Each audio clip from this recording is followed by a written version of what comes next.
ish jarayonidan lavha deydi. Bu yerda 70 kvadratlik kvartiramizni kuxnyasiga kateniy xonamizni joyladik. Mebel chakalarimiz shu bizga 60 sm joyda qoldirishgan ekan.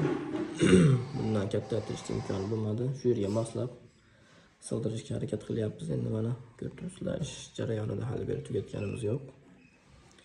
Bu yer duplex kvartira. Bu yerdan cherdakka chiqib ketsa bo'ladi. Xo'p.